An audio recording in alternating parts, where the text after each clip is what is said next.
Hi all. சப்பாத்திக்கு சூப்பரான side dish dhaba ஸ்டைலில் ஒரு பன்னீர் மசாலா எப்படி பண்ணுறதுன்னு பார்க்கலாமா? இதை பண்ணுறதுக்கு நான் இன்றைக்கி ஒரு 3 ஆனியன் எடுத்திருக்கேன். இது கிட்டத்தட்ட 2 to 3 பேருக்கான அளவு. அதை ஒரு பொடிசாக சாப் பண்ணி வச்சுக்கலாம்.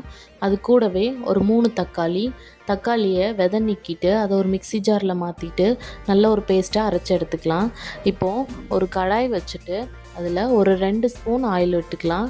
அது கூடவே நான் இன்றைக்கி ஒரு 200 கிராம் பன்னீரில் 1 ஸ்பூன் மிளகாத்தூள், கொஞ்சமாக உப்பு போட்டு வச்சுருக்கேன். அதை போட்டு ஒரு 2 நிமிஷத்துக்கு சாட்டே பண்ணி எடுத்துக்கலாம். இப்படி பண்ணுறதுனால கிரேவியில் போடும்போது பன்னீர் வந்து உடஞ்சி போகாமல் இருக்கும். பன்னீரை ரொம்ப போட்டு கிண்டிடக்கூடாது, அப்புறம் அது உடஞ்சிரும். இப்போ அதே கடாயில் நான் 1 டீஸ்பூன் ஆயில் ஊற்றிக்கிறேன். அது கூடவே ஒரு 2 ஏலக்காய், 2 பட்டை, 1 கிராம்பு, ஒரு பிரிஞ்சி இலை எல்லாம் சேர்த்துட்டு நல்லா பொரிஞ்சதுக்கப்புறமா அது கூடவே நம்ம பொடிசாக வெட்டி வச்சுருக்க ஆனியனையும் சேர்த்துக்கலாம்.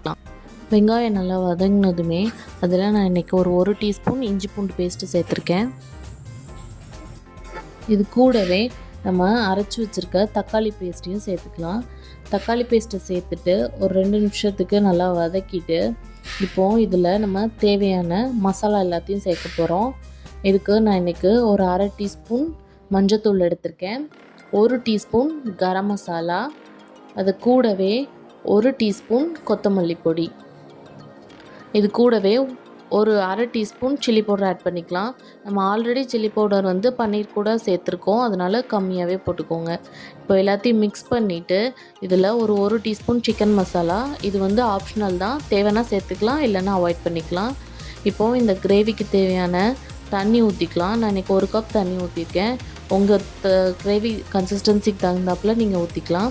கூடவே தேவையான அளவு உப்பும் சேர்த்துட்டு மூடி போட்டு ஒரு 10 நிமிஷம் கொதிக்க விட்டுடலாம். இப்போ நல்லா கொதித்து எண்ணெய் பிரிஞ்சு வந்திருக்கும். அதில் நம்ம இன்றைக்கி 1 கப் கர்ட் சேர்த்துருக்கோம். இந்த கிரேவிக்கு மெயின் இன்க்ரீடியண்ட்டே கர்டு தான். புளிக்காத நல்லா கெட்டியான தயிர் எடுத்துக்கோங்க. கர்ட் சேர்த்த உடனே நல்லா மிக்ஸ் பண்ணி விட்டுட்டு அது கூடவே நம்ம இன்றைக்கி சாட்டே பண்ணி வச்சுருக்க 200 கிராம் பன்னீரையும் சேர்த்துடலாம். பன்னீர் வந்து ரொம்ப நேரம் குக் ஆகணும்னு அவசியம் இல்லை, நம்ம ஆல்ரெடி சாட்டே பண்ணி தான் வச்சுருக்கோம். கர்ட் சேர்த்துட்டு ரொம்ப நேரம் கொதிக்க விட்டிங்கன்னா அந்த கர்டில் உள்ள புளிப்பு தன்மை எல்லாம் வெளியே வந்துடும். அப்புறம் கிரேவி வந்து கொஞ்சம் புளிப்பு மாதிரி ஆயிரும். அதனால் கர்ட் சேர்த்துட்டு ரொம்ப நேரம் கொதிக்க விட வேண்டாம், ஒரு 2 நிமிஷம் அப்படியே வச்சுட்டு ஆஃப் பண்ணிடலாம். இது கூடவே நம்ம பொடிசாக கட் பண்ணி வச்சுருக்க கொத்தமல்லி இலையும் ஆட் பண்ணிக்கலாம். கஸ்தூரி மேத்தி இருந்தால் அது கூட நீங்கள் ஆட் பண்ணிக்கலாம். கிரேவி ரொம்பவே டேஸ்ட்டாகவே இருக்கும். இப்போது எல்லாத்தையும் ஆட் பண்ணியாச்சு. நம்ம கிரேவியை இறக்கிடலாம். இந்த கிரேவி சப்பாத்திக்கு, நானுக்கெலாம் ஒரு பெஸ்ட்டு சைட் டிஷ். இதை வந்து கண்டிப்பாக ட்ரை பண்ணி பாருங்கள். நார்மலாக இல்லாமல் பன்னீர் பட்டர் மசாலா மாதிரி இல்லாமல் புதுசாக ஒரு கிரேவி. இதை எப்படி இருக்குன்னு ட்ரை பண்ணி பார்த்துட்டு மறக்காமல் கமெண்ட் செக்ஷனில் சொல்லுங்கள். அடுத்த வீடியோவில் பார்க்கலாம். தேங்க்யூ.